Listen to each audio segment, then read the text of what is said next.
কারণ এটা ঠিক যে এই মুহূর্তে বাংলাদেশের বাস্তবতায় বিএনপি ব্যতীত অন্য কোনো দলের হাতে রাষ্ট্র ক্ষমতা দিলে তারা দেশ পরিচালনা করতে পারবে না বাংলাদেশের অভ্যন্তরীণ চ্যালেঞ্জ এবং জিও পলিটিক্সের জায়গা থেকে।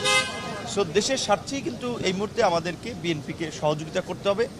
তো নির্বাচনে আমরা মিত্র দল হিসেবে আমরা গণ অধিকার এবং আমরা দেখেছি যে আমাদের আরও ভ্রাতৃপ্রতিম কিছু সংগঠন সমূহ যারা একসাথে আন্দোলন সংগ্রাম করেছি রাজনৈতিক দল, সেই সমস্ত জোটে বিএনপি আমাদেরকে আসন ছেড়ে দিয়েছে বা ওই আসনগুলোতে বিএনপি প্রার্থী দেয় নাই, কিন্তু কিছু কিছু আসনে বেশিরভাগ আসনেই বিএনপির স্থানীয় স্বতন্ত্র প্রার্থী দাঁড়িয়েছেন এবং সেটা আমাদেরকে বিব্রত করছে এবং এইটা আমাদের নির্বাচনে মাঠে একটা চ্যালেঞ্জও, সেটা আমরা ভারপ্রাপ্ত চেয়ারম্যান জনাব তারেক রহমানকে জানিয়েছি এবং বহিষ্কার না করে তাদেরকে আলাপ আলোচনা সমঝোতার মাধ্যমে যদি প্রত্যাহার করানো যায় আমরা আমাদের সেই অভিব্যক্তি ব্যক্ত করেছি। কারণ যারা দাঁড়িয়েছেন তারা হয়তো দলের ডেডিকেশন আছে, মনোনয়ন প্রত্যাশী ছিলেন, তাদেরও একটা আবেগ আছে, সেটাকে আমরা সম্মান করি, কিন্তু আমাদের দিকটাও দেখতে হবে যে আমরাও একটা প্রতিকূল সময়ে রাজনীতি করে আমাদের একটা অবস্থান সারা বাংলাদেশে ছোটোখাটো হলেও তৈরি হয়েছে। তো দেশ জাতির বৃহত্তর স্বার্থে কিন্তু আমরা মাত্র বলা চলে অল্প কিছু আসনে আমরা আসন সমঝোতা করেছি, সেখানে যদি আবার বিএনপির প্রার্থী থাকে এটা বিএনপির জন্য কিন্তু একটা ইমেজ সংকটের কারণ হয়ে দাঁড়ায় যে দলের শৃঙ্খলা বা নেতারা দলের কথা শুনছেন না। তো চেয়ারম্যান সাহেব আমাদেরকে আশ্বস্ত করেছেন যে বিশেষ করে আমাদের মিত্র সংগঠন সমূহের যেসব আসনে স্বতন্ত্র প্রার্থী আছে সেই সমস্ত প্রার্থীদেরকে ডেকে কথা বলবেন এবং তাদেরকে আমাদের সাথে কাজ করানোর নির্দেশনা দিবেন।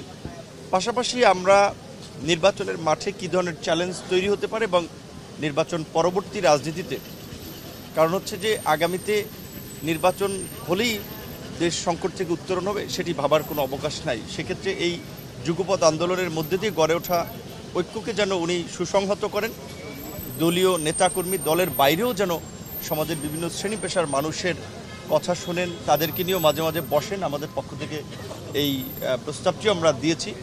কারণ এটা ঠিক যে এই মুহূর্তে বাংলাদেশের বাস্তবতায় বিএনপি ব্যতীত অন্য কোনো দলের হাতে রাষ্ট্র ক্ষমতা দিলে তারা দেশ পরিচালনা করতে পারবে না বাংলাদেশের অভ্যন্তরীণ চ্যালেঞ্জ এবং জিও পলিটিক্সের জায়গা থেকে।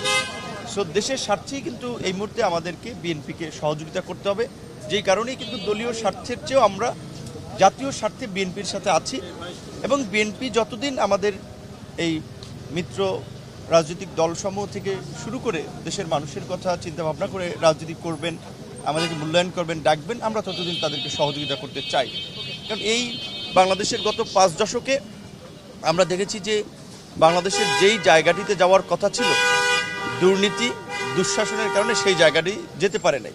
তো আমি মনে করি যে জনাব তারেক রহমানের একটা ঐতিহাসিক সুযোগ এসেছে, তার বাবার মতো, তার মায়ের মতো, তার বাবা যেমনিভাবে বাংলাদেশের একটা উত্তাল সময়ে পাল্টা কু সেই সময় যেমন বাংলাদেশকে নেতৃত্ব দিয়েছেন, বাংলাদেশকে ঘুরে দাঁড়াতে সহায়তা করেছেন, কাজ করেছেন, স্বাবলম্বী করেছেন, ঠিক একইভাবে তারও কিন্তু একটা ঐতিহাসিক সময় এবং সুযোগ তার জন্য এসেছে যে আগামীর বাংলাদেশের নেতৃত্ব দিয়ে গোটা জাতিকে ঐক্যবদ্ধ রাখা এবং বাংলাদেশের একটা স্বাধীন স্বতন্ত্র একটা পররাষ্ট্র নীতি গ্রহণ করা, বাংলাদেশের গণতন্ত্রের একটা প্রাতিষ্ঠানিক ভিত্তিকে শক্তিশালী করা।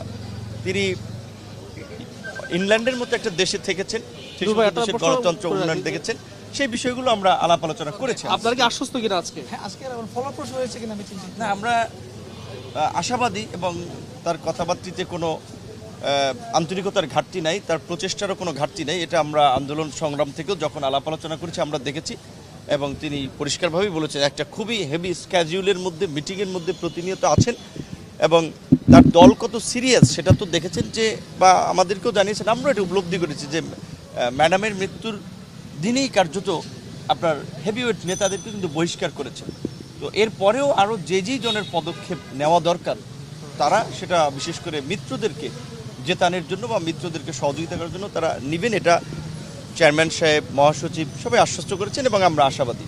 আপনি তো বলেছেন যে বহিষ্কারই আসলে কোনো সমাধান না, আপনি কোনো পরামর্শ দিয়েছেন কিনা? আমাদের জায়গা কাজ করছে আমাদের জায়গা থেকে আমরা বলেছি দেখেন বড় দল কিংবা আমাদের মতো ছোট দলেও আমরা এই মনোনয়ন বা প্রার্থীতা হ্যান্ডেল করতে গিয়ে দেখেছি একাধিক আসনে 2-3 জন আগ্রহ পোষণ করছে। কাজে বড় দলে তো এই চাপটা থাকবে এবং 17 বছর তারা নির্বাচনে ভোটে অংশ নিতে পারে নাই, কিন্তু বহিষ্কার করলে তো অনেক আরও ডেসপারেট হয়ে যাবে বা বহিষ্কার করলে তো দলের নিয়ন্ত্রণের বাইরে চলে যায়। সেই জায়গা থেকে আমরা আমাদের জায়গাতে পরামর্শ দিয়েছি যে বহিষ্কার না করে বরঞ্চ বা যাদেরকে করাও হয়েছে তাদেরকে ডেকে যদি কথা বলে সেটা পার্টির জন্য ভালো এবং মিত্র সংগঠন হিসেবে আমাদের জন্য ভালো। আমরাও স্থানীয় পর্যায়ে যারা আছেন তাদেরকে নিয়েই কাজ করতে চাই।